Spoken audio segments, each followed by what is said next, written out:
Hello everyone. आज world hepatitis day है and इस साल का थीम है लेट्स ब्रेक इट डाउन। हमारे साथ जुड़े हुए हैं our senior consultant of gastroenterology and hepatology doctor MD Nadeem Parvez. आज सर के साथ बैठ के हम लोग कुछ सवाल क्लियर करना चाहते हैं रिगार्डिंग हेपेटाइटिस। तो सर मेरा पहला सवाल ये है कि वर्ल्ड हेपेटाइटिस डे क्या है एंड ग्लोबली इसको क्यों मनाया जाता है? First of all, I welcome you all to this World Hepatitis Day 2025.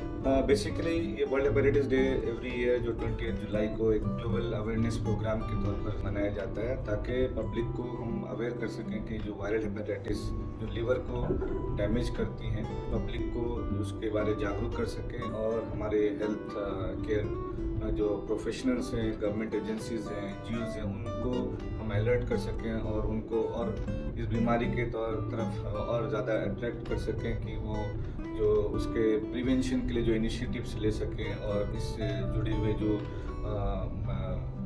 भी हम मदद कर सकते हैं पेशेंट्स के लिए, उनके टेस्टिंग के लिए, ट्रीटमेंट के लिए और सोसाइटी में जो ये हम प्रिवेंट कैसे कर सकते हैं इस वायरस को इन्फेक्शन से बचाने के लिए।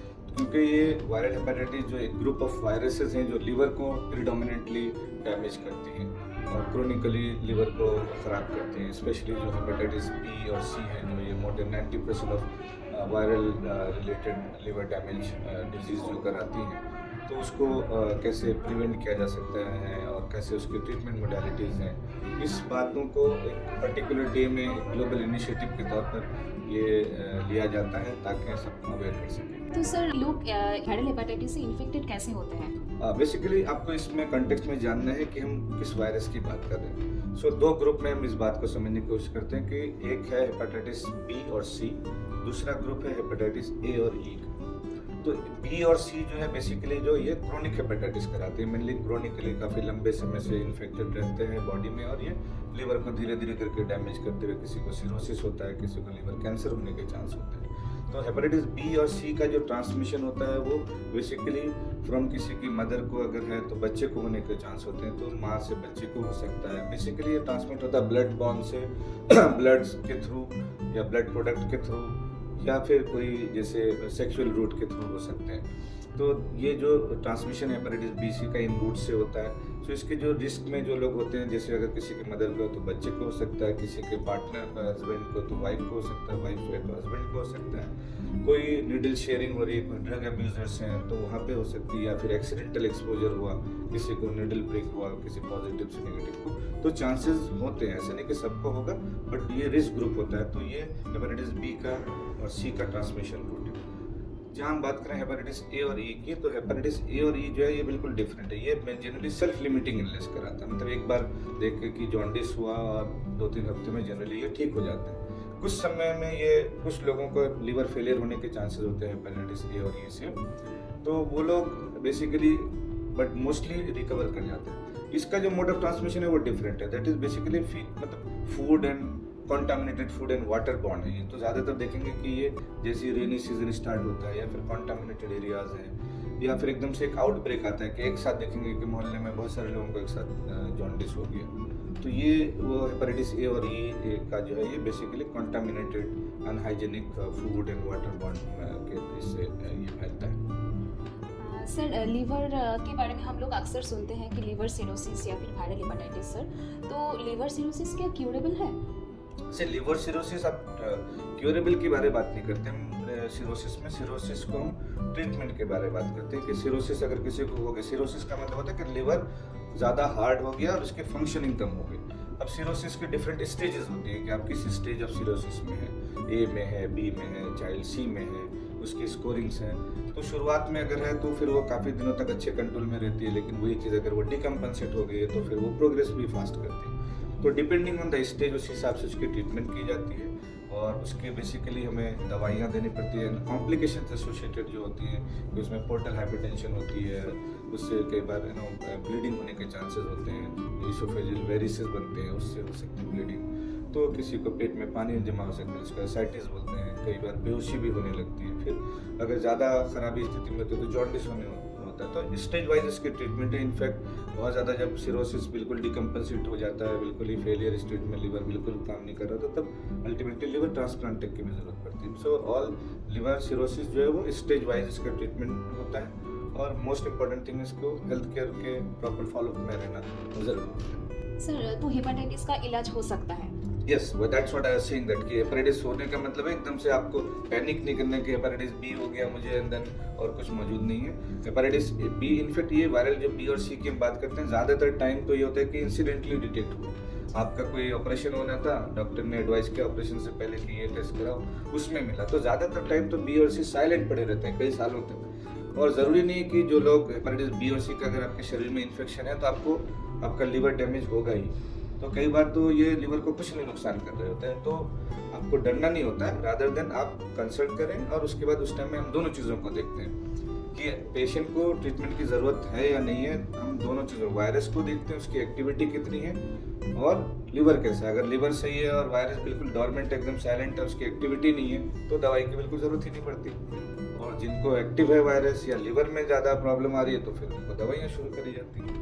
अच्छा सर, कोई एक बार वायरल हेपेटाइटिस से इन्फेक्टेड हो जाए एंड पूरी तरीके से रिकवर हो जाने के बाद क्या फिर से इन्फेक्शन फैलने का चांसेस होता है सर? सी रिलैप्सेस के चांसेस हर में होते हैं, बट जनरली हेपेटाइटिस ए और ई में अगर आपको इम्यूनाइजेशन हो गया है तो you are already immunized, in very low chance of कि आपको दोबारा ये इन्फेक्शन हो। जैसे बी में क्या है कि लॉन्ग टर्म, जैसे मैंने बताया कि लॉन्ग टर्म दवाई चलती है, उसमें रिलैप्सेस के चांसेस ज़्यादा रहते हैं हेपेटाइटिस बी में। बट हेपेटाइटिस सी में ये है कि अगर एक बार क्योर हो गया तो अगेन जो आपका रिलैप्स के चांसेस कम होते हैं। बट बी में सबसे ज़्यादा रिलैप्स के चांसेस होते हैं, सी में कम होता है, ए और ई में और भी कम होता है। So almost negligible.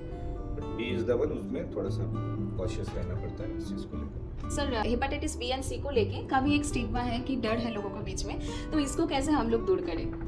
ये बहुत इंपॉर्टेंट बात आपने कही। देखिए हेपेटाइटिस बी और सी से जो स्टिग्मा मतलब एक गलत फहमी जो लोगों में रहती है या फैल जाती है कैसे भी, उसको दूर करना बहुत ज़रूरी है। क्योंकि कई बार क्या होता है कि इसको लोग छूत छात की बीमारी समझ लेते हैं कि हाँ कि जो ये किसी को छूने से हो जाएगा, या घर में किसी को हो गया तो बाकी लोग डर जा रहे हैं। सो और किसी और को हो गया तो भाई उसके और चीज़ों में, जॉब में प्रॉब्लम आ रही है, या शायद मैरिज में प्रॉब्लम आ रही है, या वीज़ा में प्रॉब्लम आ रही है। तो ये सारी चीज़ें एक्चुअली ये बहुत इंपॉर्टेंट चीज़ है कि स्टिग्मा को फाइट करना उतने एक किसी को अगर हेपेटाइटिस बी और सी का इन्फेक्शन हो गया तो उसको आपको बिल्कुल अलग थलग नहीं करने का, क्योंकि ये कोई छूत की बीमारी नहीं कि आपको छूने से या खाने से या कपड़े के छेड़ से हो जाएगा। Is a normal person for that. तो उनको वो रिस्पेक्ट मिलना चाहिए। जो भी इससे इन्फेक्टेड है, they should live their life with dignity. तो ये कब आप डिग्निटी उनको दे पाएंगे, उनको रिस्पेक्ट दे पाएंगे, जब इसको सच्चाई को आपको पता होगी कि भाई मेरी फैमिली में अगर किसी को हुआ है तो उससे मुझे कोई नुकसान नहीं है। प्रिकॉशंस जो लेने थे हमने बता दिए कि भाई ये ब्लड और इस रूट से फैल सकती है, इसमें प्रिकॉशन लेना है और आपको उसकी जो इलाज है वो करना है। रादर देन कि आप उनको क्रिटिसाइज करके आप साथ में फैमिली में रह सकते हैं, खाना खा सकते हैं, कपड़े शेयर कर सकते हैं, इसमें कोई दिक्कत नहीं है। बट इम्पॉर्टेंट है कि जो चीज़ प्रिवेंट करना है वहाँ पे इम्पोर्टेंट है। अगर किसी मदर को इन्फेक्ट है, भी पता चल गया हेपेटाइटिस बी है, तो अब हम उसको बचा कैसे सकते हैं, बच्चे को कैसे बचाना है इन्फेक्शन से, कि एट बर्थ बच्चे को एक बर्थ डोज वैक्सीन दिया जाता है हेपेटाइटिस बी का, उसको पास इम्यूनोग्लोबुलिन दी जाती है, फिर उसकी एक वैक्सीनेशन शेड्यूल होती है हेपेटाइटिस बी की। सो एकदम ऑलमोस्ट नेग्लिजिबल हो जाता है रिस्क ऑफ ट्रांसमिशन। तो प्रिवेंशंस के तरफ जाने हैं, जिसको इन्फेक्ट हुआ उसको हेल्थ केयर में लाना है और उनको काउंसलिंग और ट्रीटमेंट जो भी प्रिवेंट के तरीके उसको सीखना है। रादर देन उसको एक स्टिग्मेटाइज बना करके उसको छुपा के रखने की जरूरत नहीं होती, डरने की भी कोई बात नहीं है। तो इस चीज़ों को उतना ही हमको पब्लिक में जा करके समझाना, पेशेंट की काउंसलिंग भी जरूरी है। तो सर अंत में आप हमारे फॉलोअर्स को सर क्या संदेश देना चाहते हैं?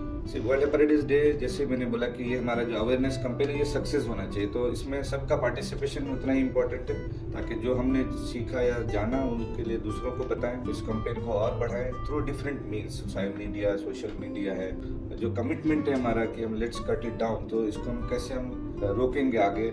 एलिमिनेशन टारगेट है हमारा कि जो हेपेटाइटिस बी है बाई 2030 एलिमिनेट हो जाए, तो हमें स्क्रीनिंग प्रोग्राम्स करने की ज़रूरत है कि फ्री स्क्रीनिंग्स हो, दवाइयाँ कम से कम कॉस्ट हो, टेस्ट जितना ज़्यादा कम पैसे में हो जाए उनका, फ्री ऑफ कॉस्ट हो कुछ जगहों पर। अच्छा है हमको सबको मिल करके हेपेटाइटिस के अगेंस्ट में एक जो मुहिम दुनिया में चल रहा है, इसको हेपेटाइटिस बी को एलिमिनेट करना है और दूसरे वायरसेस के अगेंस्ट में हम अपने आप को बचाना है, जो इन्फेक्टेड है उनको ट्रीट करना है। Thank you.